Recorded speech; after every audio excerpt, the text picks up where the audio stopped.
এখানে আসছি, এখানে ফায়ার অফিসার আমার সাথে রিলেশনে ছিল লং টাইম, প্রায় 11 মাস।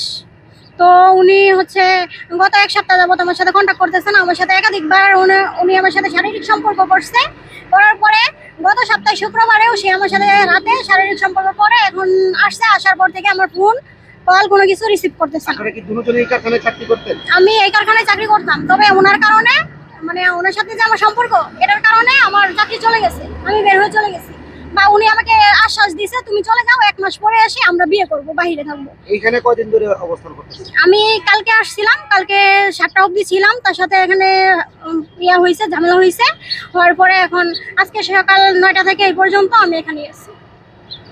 বলছি আমার সাথে দেখা করে দেওয়ার জন্য, কথা বলানোর জন্য, কিন্তু তারা কোনোভাবেই দিচ্ছে না। তারা সম্পর্কটা কার সাথে? তার নাম কি? তার নাম হচ্ছে হাসান পারভেজ।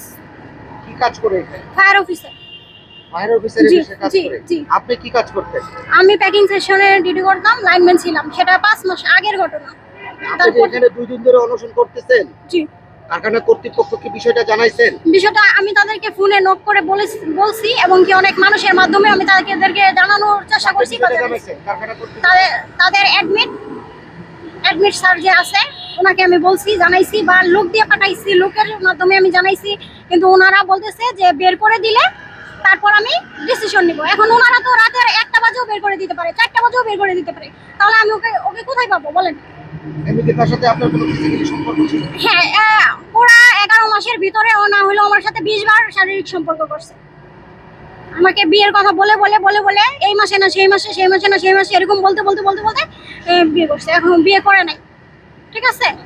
আমার সাথে শারীরিক সম্পর্ক করছে, এবং কি গত সপ্তাহে শুক্রবারেও সে আমার সাথে শারীরিক সম্পর্ক করছে, ঠিক আছে?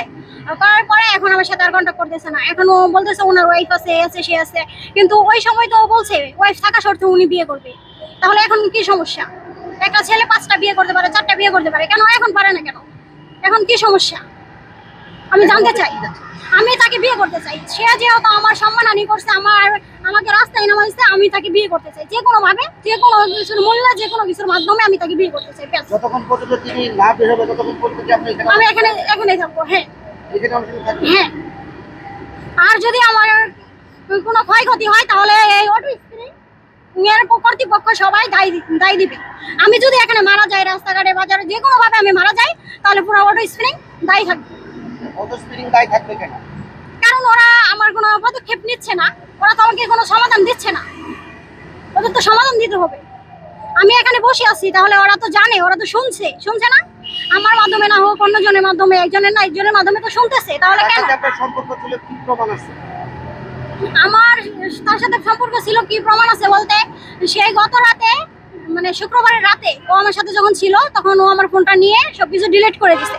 তবে কিছু স্ক্রিনশট আছে যেগুলো আমরা ভিডিও কলে কথা বলতেছি, এগুলা মানে বাকি যা এক্সাক্ট পিক ছিল ওগুলো ডিলিট করে দিছে। আর এখানকার অধিকাংশ লোকেই জানে বিষয়টা, যে ওনার আমার সম্পর্ক আছে, এবং কি ওরাও জানে। ওরা যদি না জানতো তাহলে ওনার চাকরি কেন চলে যাচ্ছে বলেন? আমি যদি নির্দোষ হই তাহলে ওনার চাকরি কেন ছেড়ে দিতেছে? তাকে কেন বের করে দেওয়া হবে বলেন?